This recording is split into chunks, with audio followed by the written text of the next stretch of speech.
students, due to long distancing, we are going to learn the most important topic in algebra like matrices and determinant.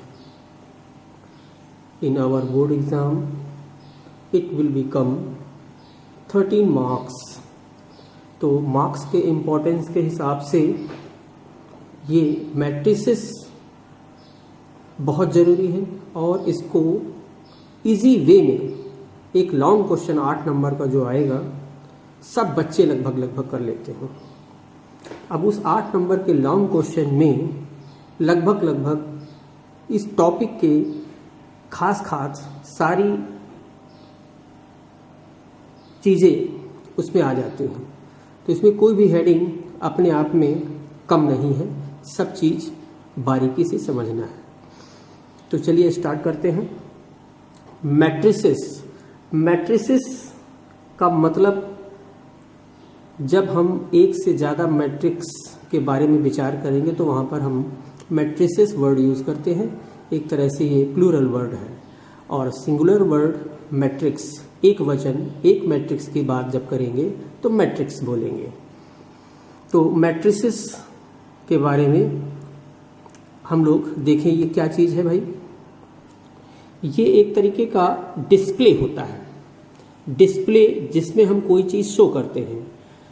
तो इसमें हम display किस तरह का दिखाएंगे, एक बिग ब्रैकेट वो भी स्क्वायर फॉर्म में, इसके अंदर हम कुछ नंबर्स या फिर नंबर्स में आप कह सकते हो रियल नंबर्स या फिर कॉम्प्लेक्स नंबर कुछ भी हो सकते हैं, नंबर्स या फिर फंक्शंस को कुछ इस तरीके से इसमें डिस्प्ले करते हैं कि वो दिखाई पड़नी चाहिए। हर एक नंबर हर एक एंट्रीज वो रो में दिखाई पड़े या फिर कॉलम में दिखाई पड़े, जिग जैग नहीं उठा के छिटका दिया। तो हम ऐसे डिस्प्ले को मैट्रिक्स बोलते हैं। जैसे कि एग्जाम्पल 1 2 3 4 5 6। तो यहाँ पर हमने 6 एंट्रीज दिखाई हैं। इन 6 एंट्रीज को देखिए किस तरीके से दिखाया है कि ऊपर के जो 3 नंबर हैं वो एक रो इस तरह से रो में है और 4 5 6 ये नंबर्स इस रो में पड़ते हैं। तो हमें इस डिस्प्ले में डबल रो 2 रो 2 पंक्तियां दिखाई दे रही हैं, ये फर्स्ट रो और ये सेकेंड रो। अगर हम वर्टिकली ध्यान दें तो इसमें हमें कॉलम्स 3 दिखाई देते हैं। एक ये कॉलम है जिसमें 1 और 4 आ रहा और एक ये कॉलम है और एक ये कॉलम। तो इसमें कॉलम्स हमें 3 दिखाई देते हैं।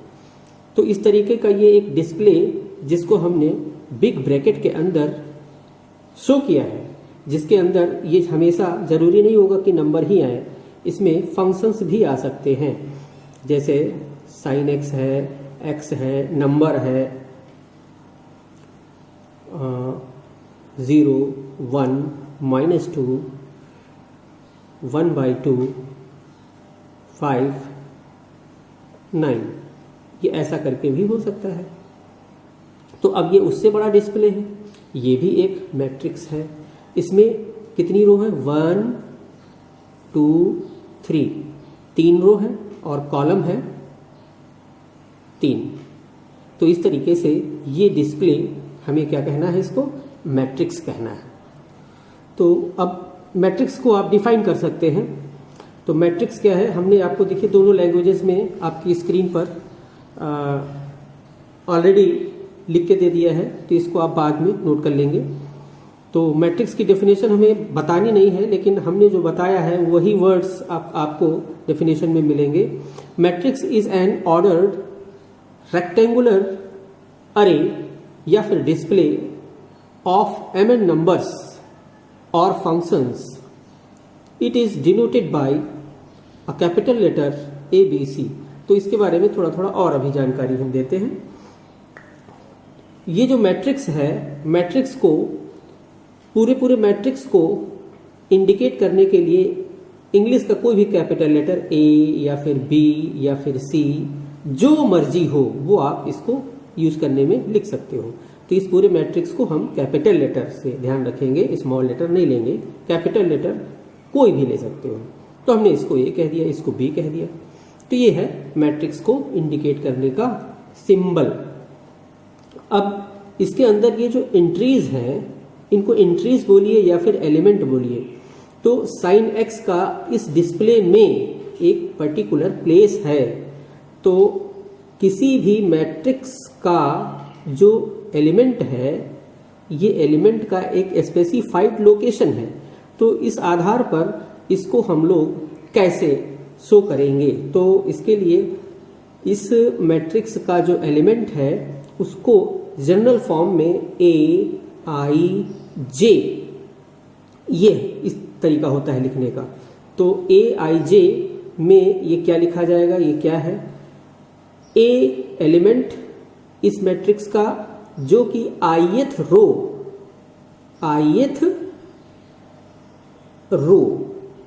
और जे क्या शो करता है? jth column. मतलब ये ith रो और jth कॉलम का होगा। जैसे सपोज अभी अगर हम बात करें कि ये 5 कहाँ पर शो किया गया है डिस्प्ले के अंदर, तो हम इसको लिखेंगे A5। तो हम सबसे पहले यहाँ पर सफिक्स में 2 नंबर यूज करते हैं। तो जो पहला नंबर होता है वो रो के लिए होता है। तो ये आप देखेंगे कि 5 किस रो में है। तो फर्स्ट रो सबसे ऊपर है, सेकेंड रो ये है, थर्ड रो ये है। तो ये थर्ड रो का मेंबर है, तो इसमें हम लिखेंगे A3। और फिर अब कॉलम नंबर बाद में लिखा जाएगा। कॉलम ये किस कॉलम में है? फर्स्ट कॉलम ये है, सेकेंड कॉलम ये है। तो सेकेंड कॉलम में ये पाया गया, इसलिए सेकेंड का मतलब 2। तो 5 का जो रिप्रेजेंटेशन है वो लिखा जाएगा A32। इसी तरह से जैसे x को हमें लिखना है, तो x को कैसे लिखेंगे? x को लिखेंगे, ये फर्स्ट रो में है तो यहाँ पर 1 लिखेंगे, और सेकेंड कॉलम में है तो इसको हम यहाँ पर लिखेंगे 2। तो A12 की वैल्यू हो गई यहाँ 2।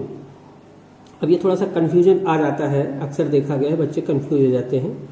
तो ये एक तरह से पहला नंबर रो को दिखाता है और दूसरा नंबर कॉलम को दिखाता है। तो याद रखने में ये आरसी भूल जाएंगे, इसको आप रेडियो सिटी के नाम से आप याद रखिए। तो ये रेडियो सिटी आपको याद रहेगा कि एक रेडियो सिटी का मतलब होगा आर, सी एक सिंबल हो गया, और आर का मतलब रो और सी का मतलब कॉलम। तो रेडियो सिटी के हेल्प से आप इसको कंफ्यूज नहीं हो पाओगे, ये कौन रो है कौन सा कॉलम है। पहला नंबर रो और दूसरा नंबर कॉलम।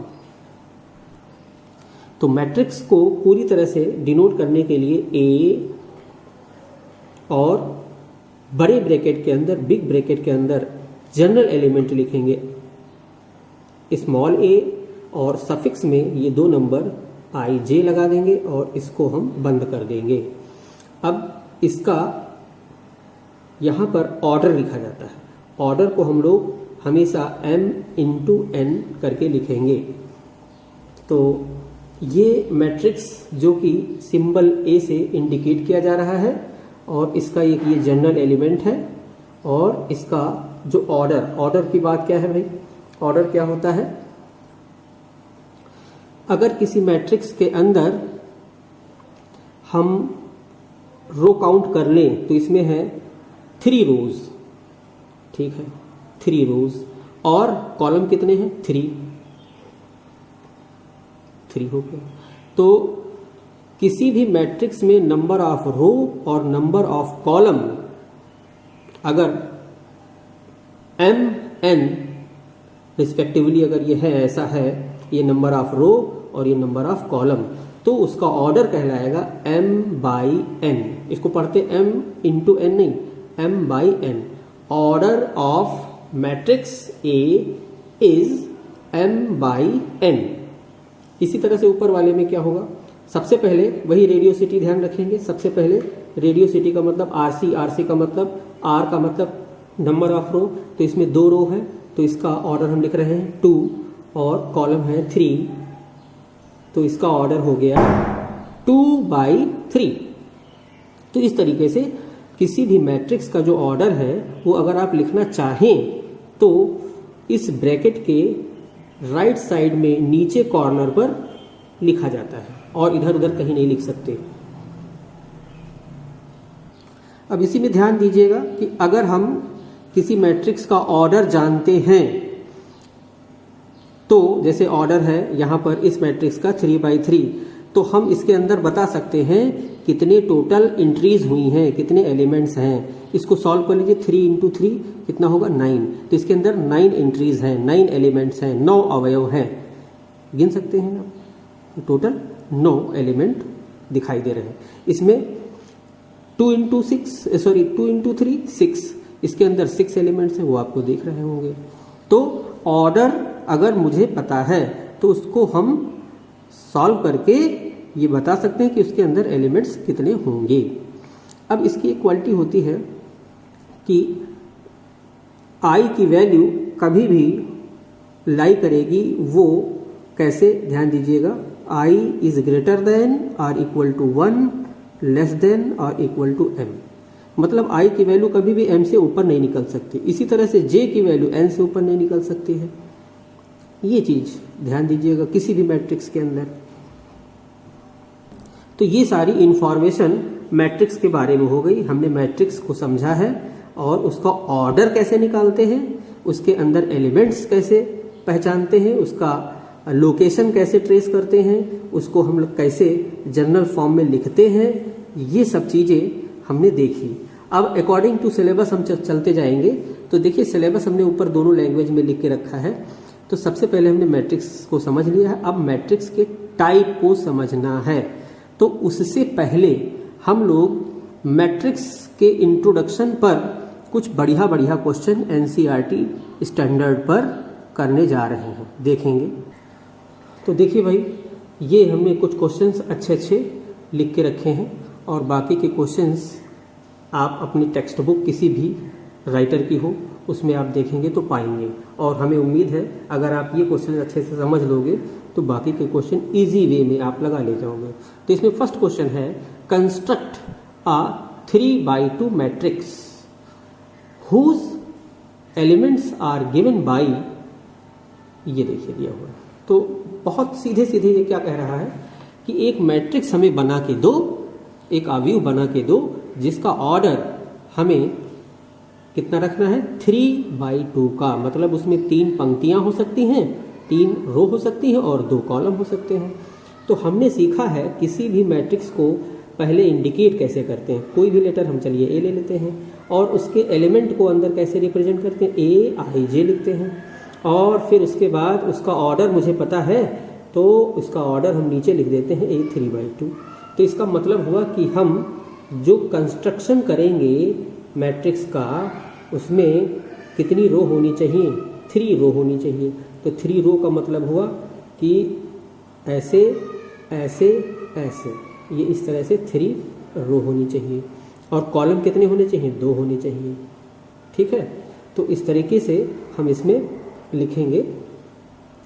जितने कट हैं वहाँ पर आप A लिखिए, फिर A लिखा, फिर A लिखा, फिर ये A लिख दिया, A लिख दिया और A लिख दिया। तो अब इसमें देखिए 2 रो हैं, 3 रो हैं और 2 कॉलम हैं। तो इसका ऑर्डर 3/2 का हो गया।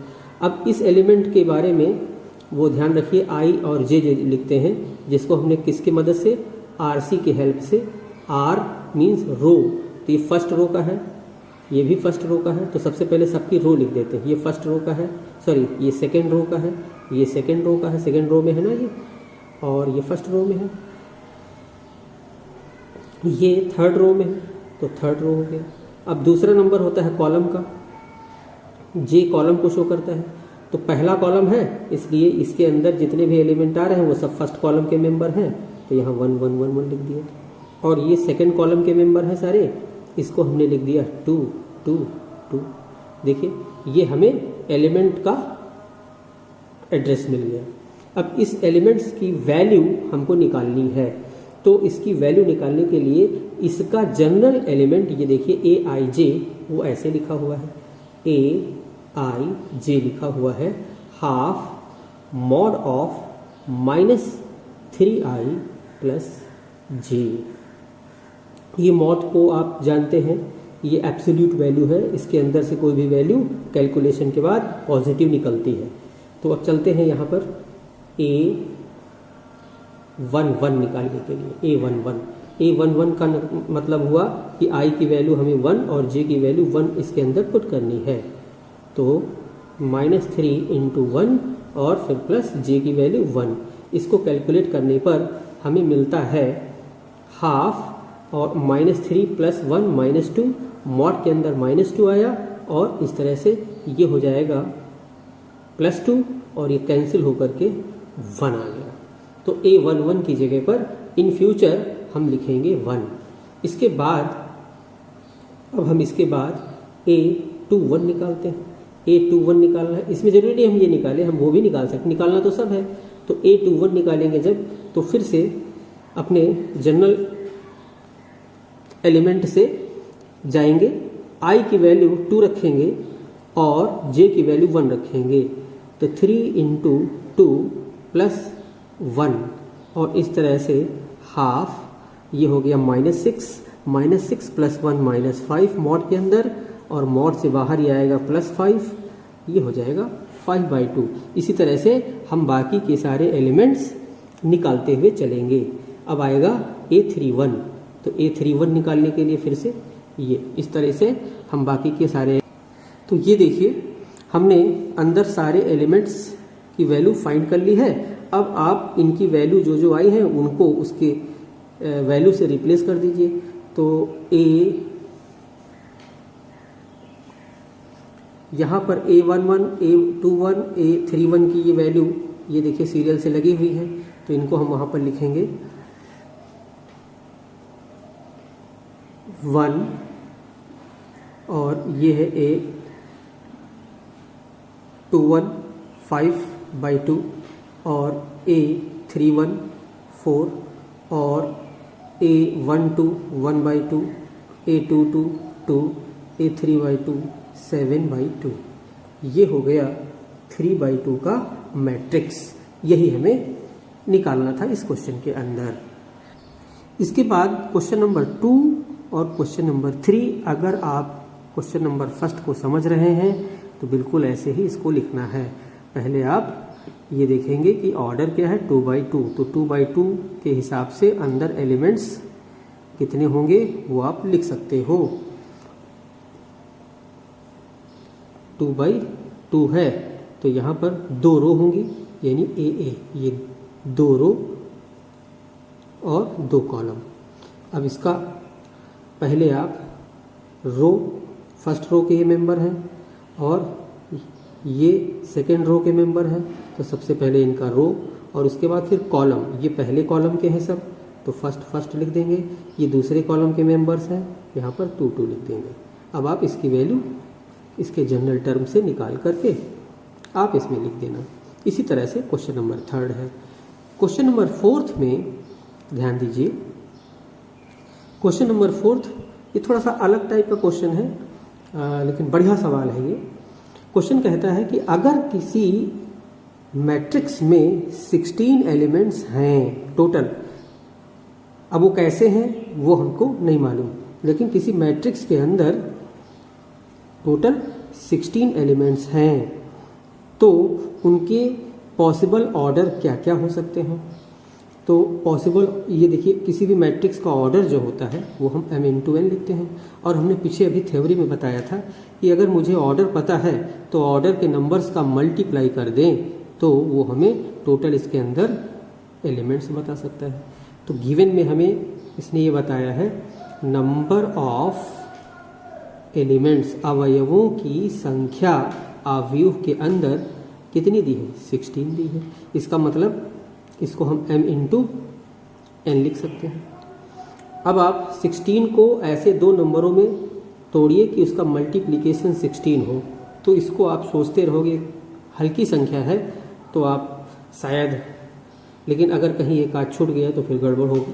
तो तो इसका ट्रिक ये है कि 16 के सारे फैक्टर्स लिख लीजिए। तो ऑल फैक्टर्स ऑफ 16 क्या क्या होंगे। 1 तो दुनिया के हर नंबर का फैक्टर होता है। इसके बाद ये किससे किससे कट सकता है, 2 से भी कट सकता है, तो 2 भी इसका फैक्टर हो गया। 3 से नहीं कटेगा, 4 से कट जाएगा, तो 4 भी इसका फैक्टर हो गया। 4 के बाद 5 से नहीं कटेगा, 6 से भी नहीं कटेगा पूरी तरह, 8 से कट जाएगा, और उसके बाद सीधा 16। तो 16 के पॉसिबल फैक्टर्स ये हो गए। तो अब हम ये कहेंगे कि पॉसिबल ऑर्डर ऑफ मैट्रिक्स इन विच, या फिर लिख सकते हैं हैविंग एलिमेंट्स 16 तो जितने फैक्टर इसके तैयार होंगे उन सारे नंबरों को हम ब्रैकेट के अंदर लिख लेते हैं।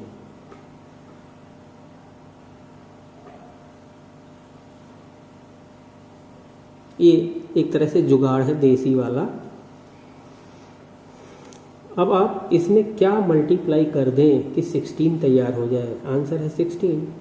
इसमें क्या मल्टीप्लाई कर दें, 8। या आप ऐसे कह सकते हो 2 से इसको डिवाइड कर दो, 8 आएगा, वो यहाँ लिख दीजिए। 4 से इसको डिवाइड कर दो, 4 आएगा। 8 से इसको डिवाइड कर दो, 2 आएगा। 16 से 16 को डिवाइड कर दो, 1 आएगा।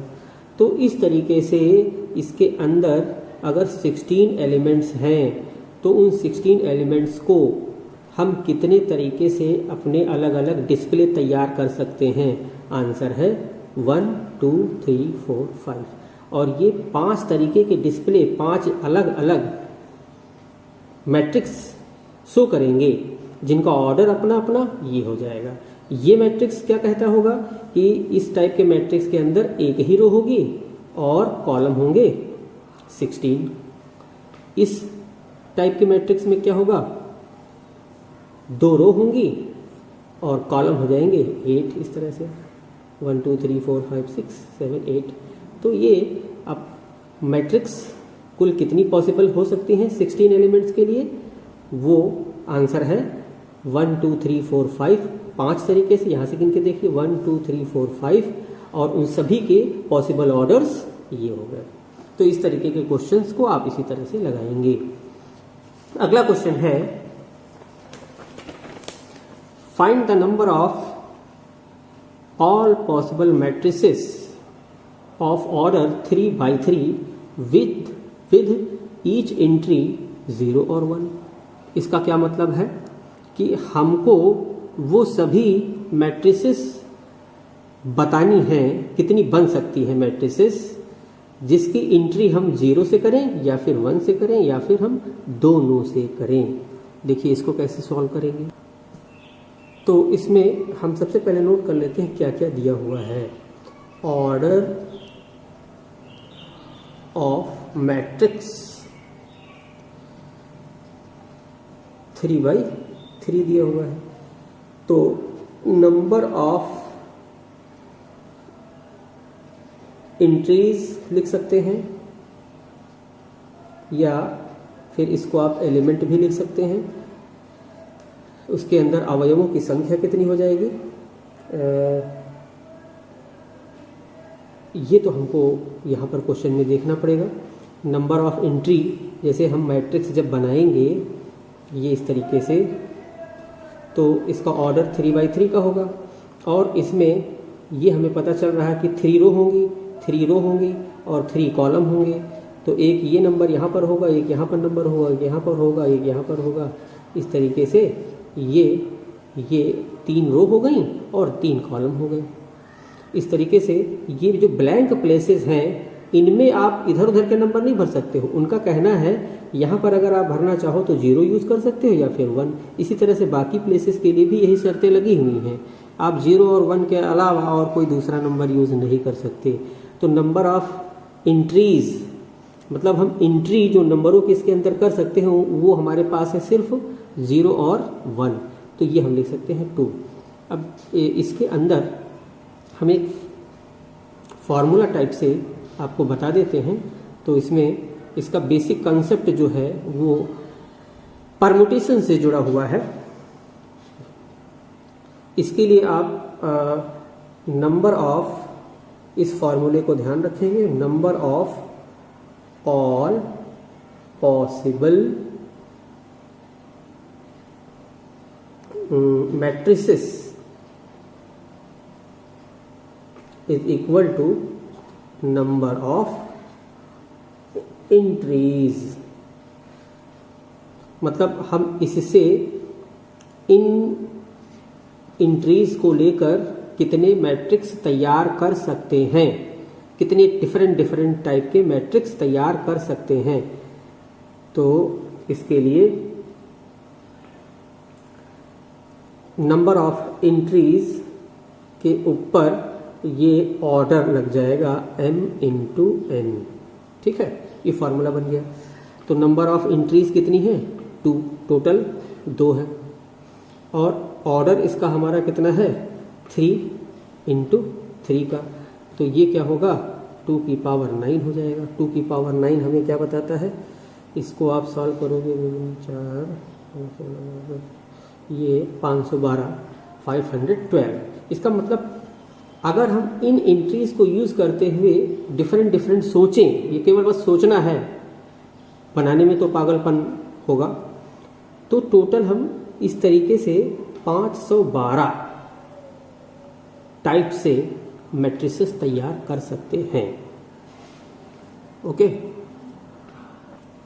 अब ये वही टेक्नोलॉजी, इसकी आप अगर समझना चाहते हैं कि A11 को फिल करने के तरीके कितने होंगे 2, A12 को फिल करने के तरीके कितने होंगे 2, इसी तरह से A13 के फिल करने के तरीके कितने होंगे 2, इसी तरह से A21 को फिल करने के तरीके कितने होंगे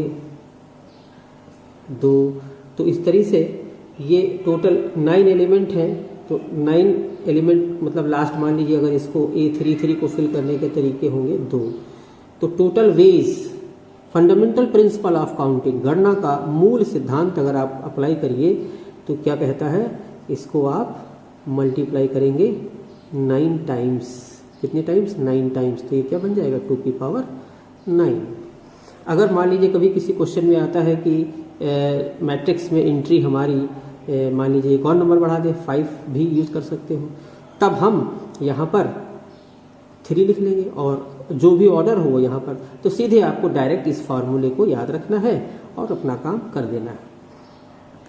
अब इसके बाद की वीडियो में हम लोग टाइप ऑफ मैट्रिक्स, जो कि सिलेबस के अकॉर्डिंग हमारा आता है, मैट्रिक्स हमने पढ़ लिया है, और अब इस कितने तरीके के मैट्रिक्स हैं उसको हम बहुत आराम से सीखते हुए चले जाएंगे, इसमें ज़्यादा टाइम नहीं लगना है।